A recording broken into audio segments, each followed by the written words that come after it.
6 months later, divorcing my husband was a huge mistake. If I could give anyone a piece of advice for divorce, it would be to not do it under normal circumstances. If your spouse is beating you or threatening you or your children, then of course get out and fast. In my case there was no abuse. We were together for 8 years, that was mostly good, and we had 4 kids. Right around 5 years I got a promotion at work, and I got it in my head that my ex was dragging me down, or at least holding me back from more success and a better life. We never had a lot of money, but with my promotion I was now making more than he was. I started working longer hours, and at the same time his hours were cut, so he was at home more. I really began to resent him because he was home and because he got to spend time with our kids. Most nights when I got home they were already getting ready for bed, if not already sleeping.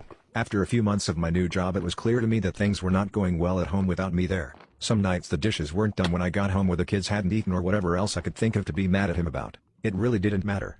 He kept saying that he would try harder, but that it was hard being home all the time. That always made me really mad. For the next couple years things kept getting worse. My hours weren't any shorter, and his were on and off full time. There was no convenient time for him to be working full time because of my hours, but we also needed the money. Whenever he would tell me that he could get extra hours, I would always complain, and the less hours he worked the more I complained that he wasn't bringing in enough money. Whenever he brought up the contradiction, I would tell him that he needed to figure it out. I knew that it would bother him, so I started saying that a lot and for everything that I could. I really started to resent him, and I pulled away from him. I knew that it was hurting him, but I didn't care. If he didn't want to be hurt, then he would at least try to make me happy. I used that same thing to justify when I started to talk to another guy at work. I thought he was just a friend, but talking at work turned into texting at home, and then pictures and videos, and then trying to sneak some alone time with him. I knew that it was wrong, but it made me feel so alive, and my husband had not made me feel like that in years. I was tired of being unhappy, and I was doing this for me. The worst was the night that I came home at a reasonable time and found that he had cleaned the whole house, cooked the whole family dinner, and picked out a movie for all of us to watch together. This would have made me swoon a couple years earlier,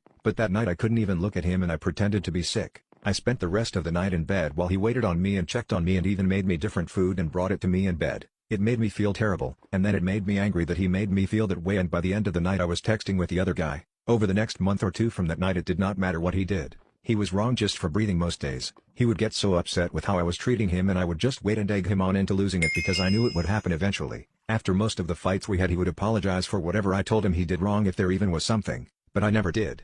I would usually find a way to make him feel even worse. I knew that I was right because he was wrong, and that was all that mattered to me. I even pretended that I didn't care when he found out about my relationship with the guy from work. It really destroyed me inside to see him holding back tears, but I wasn't going to let him see that. He was at his weakest, and that was when I chose to tell him that I wanted a divorce. I could almost hear his heart shattering inside his chest. He talked and fought and said that we could work through it together. I really wasn't interested in fixing our marriage, but I mostly ended things with the other guy, but only because I knew I could get it back if I wanted it. I could see that he was trying, and occasionally I would let him know, but for the most part I kept being a huge bitch to him for any and all reasons that I could think of. I'm not sure how much more the man could have done to make me happy besides finding a job that paid enough for me to not have to work at all. He said that he was looking, but looking and finding are two different things. It was around this time that I discovered this group and a few others. I started posting things about him, from my perspective only, and I got so much positive feedback for how I was feeling that I knew I was right. The more I posted, the more validation that I got. It wasn't just me who knew that XH wasn't worth keeping around. I had the whole internet telling me how terrible he is.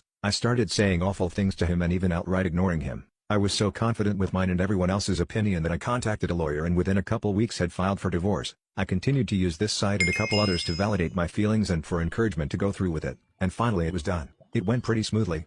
XH didn't ask for much besides to not get divorced and to try to work it all out. I didn't care about that though. He was broken, but I was free. I could do whatever I wanted without having to feel any guilt or answer to anybody. It was an amazing feeling of freedom. It didn't last long though.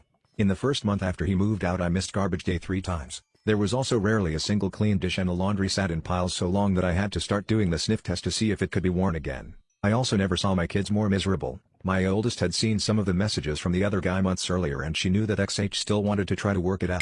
It didn't take her long to stop talking to me at all except to say that she wanted to go to XH house. The others all told me that they wanted to live with XH too. I did my best to try to make them happy, but I ended up just buying them toys all the time, and the happiness only lasted minutes. I also was having a lot of trouble with work. Being alone, I couldn't work all those extra hours that I was expected to. I finally gave in and started calling XH to watch the kids. He would always come over as soon as he could, and he always asked me if I needed anything. When I would get home, I would find clean dishes and laundry and even dinner sometimes. He would never say too much after I got home. He would just say to call him if I needed anything and leave. One night he took out the garbage and brought it to the curb because it was garbage night and I forgot again. He always looked so sad when it was time to go. Finally, after a couple months, my friends convinced me to go out on a date. It was for dinner and a movie, and I was excited and hopeful, but at dinner I started getting a feeling of overwhelming guilt. It got so bad that I ended up not even going to the movie. A week and about a million tears later I was on a therapist's couch. I told her everything that had happened, starting with the promotion that I got at work. She did not agree with me or with any of the encouragement to divorce that I got.